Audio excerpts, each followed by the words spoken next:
Alright, what's going on, young fellas? I thought I'd just bring a little video out because I know what I'm talking about so far, at least. I played a shit ton of the game, trust me. How much time have I actually played?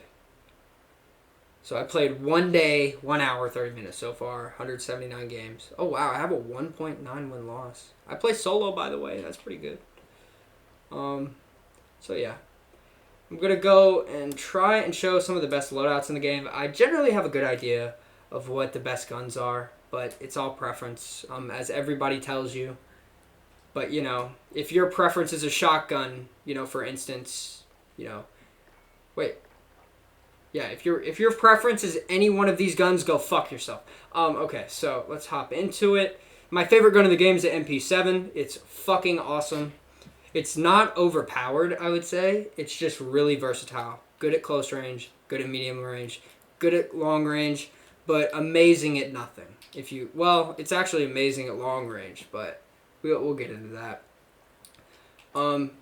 Basically, customize the gun however you want. This is what I have for my customization. You can copy paste if you want to. One thing that a lot of people don't know so far are the grips like this. Actually, I would prefer these attachments right here. But these grips are nice because basically your aim stability is when you're ADSing, how much is your gun swaying? Well, with the MP7, it basically doesn't have any recoil. So your gun swaying is basically the only thing that's going to make you miss your shots other than, manual error. So it makes it so that when you're strafing, your gun doesn't move as much, and when you're just hard aiming, your gun doesn't move naturally as much, even without firing. And close quarter stock's nice. No stock could also be used effectively, especially on this gun because the recoil control is not a big deal. I customized my Deagle. Deagle's the best handgun in the game, period. I don't think there's much argument there. I customize it kind of like this. If I have a submachine gun, so actually on my MP7 class, I would run a melee, I would run a knife because the MP7 is so good at close, medium, and long that I would never really need a Deagle. But for a class like, say, an MP5 that's only good at close range, I would customize my Deagle so that I could take somebody off a head glitch across the map, if that makes any sense. It doesn't sound easy, but say, you peek around a corner, you get weak, you pop back in, you stim shot, you know where they are, you can pop back out, you can take that pop shot, and if it hits them in the head, even if it's across the map, they're done. So that's something that you would just never be able to do with the MP5, and you can find yourself in some shitty situations where something like this would be necessary. So basically, if you have a submachine gun or a gun that's good at close range and it can't compete long range, customize your Deagle so that maybe if the time requires, or the time calls for it, you could try and actually have a good chance of killing that guy from across the map on a head glitch. But for an AR, I have it customized laser sight, lightweight trigger. I have it fully customized so that it would be as good as possible at close range. So you kind of get how that works. So as far as these classes go, this is what they look like. This is, you could fuck with anything on this gun. This gun is so versatile, but I think it's at its best form. I actually don't even think you need a grip on it. It's so good. It's in its best form when you have... Wait. Alright. This doesn't decrease your recoil. But it's at its best when you have no stock and you're kind of customizing it like a submachine gun. This gun is really good, especially in the form it's in with no stock.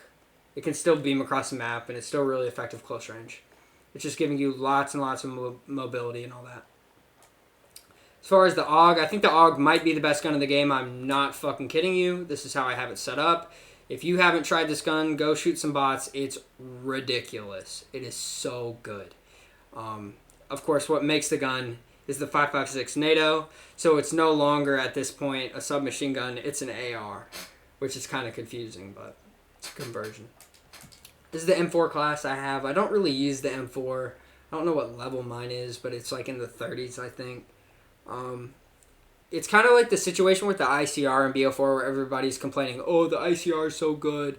But in reality, the ICR wasn't really that good. It's just, it was so it was so easy for people to use it. And that's what I feel like the situation with the M4 is. It's just so easy to use. Everyone uses it because they don't want to have to learn how to use a harder to control weapon. But I don't feel like it's the best gun in the game. But I do have a class for it because everybody loves it. So this is how I would set it up. But it's not a big deal. You probably know by now how to customize an M4. And this is my sub setup. The MP5 is like the most dominant close range gun in the game besides a shotgun. Obviously, in like competitive S&D and stuff, shotguns are going to be banned. And we all know that only weird kids use shotguns.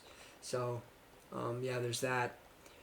This is how I have it set up. Personally, I love suppressors, guys. Like, you know, I have it on a lot of the guns I use. So, I mean, if you don't like that or if you think it could be better used elsewhere, then go ahead, you know. I just really like it. I like the mini barrel for the ADS and movement speed. Mix it with the stock for the ADS and movement speed. You kind of suffer on the recoil control end of things, so you might want a rear grip, but I run the Stiple grip tape. And then Ranger foregripper operator for subs. I personally prefer Ranger for subs just for that, or not Ranger, Merc. Wait, yeah, Merc. For the hip fire accuracy and the recoil control. And yeah, that basically runs over that. I can run through perks real quick with restock. Okay, for instance, if you have stim, you get 2 stim shots. So if you have restock, you use the stim, boom, popped. It'll start a 15-second timer, not a 30-second timer, and it will refresh your stim very quickly. So it's basically like you're playing BO4 at that point, which is very good for you, very bad for your enemy, and very bad for the game in my opinion, but that's how it works. So as far as double time and EOD, like, these are the only real perks in the category. You can run overkill. There's no big deal with that. I don't really think you need anything else that much, especially all the time. Like, cold-blooded is only good in certain situations. Same with quick fix, same with scavenger. So I would run EOD over everything, though, because even if you have double time, what does that mean? You probably want to be sprinting around the map, close quarters, submachine gun style of play. Well, guess what? You're going to be running through buildings. Buildings have claymores, and EOD is... Well, it's basically the only thing EOD is good for, is surviving claymores. It's not a hard counter to explosives, but it is a counter to claymores, and that's all that matters to me. Okay? As far as this category goes, shrapnel is better than battle hardened. The only difference is I don't give a shit about getting equipment kills. I like gun kills because I play a first-person shooter, so that's my primary concern. So I run battle hardened just so I don't die as much to equipment rather than running shrapnel to get more kills with equipment, if you know what I mean. But I still think shrapnel is better than battle hardened. And everything else in the category I wouldn't recommend using, but you can use anything you want. It's no big deal, especially with the perks. And then for your main equipment, I prefer frag and Semtex. Obviously, those are what's going to be allowed in competitive. You know, there's not going to be a C4 or a Claymore, blah, blah, blah. Maybe a Molly, I don't know.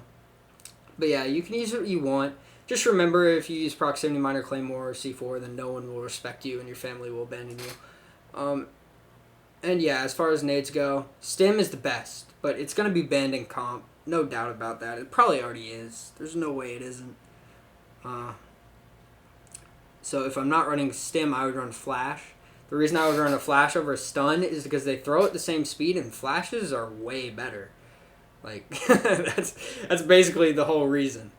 Like, it's not a BO4 stun anymore. You can ADS while you're stunned, and you can still see. So, unless you're, like, jumping out in front of someone 2 feet away from them, like, faster than they could ever move their aim, then a Flash is going to be better. In basically all situations. So, yeah, that's basically me running over everything as fast as I possibly can.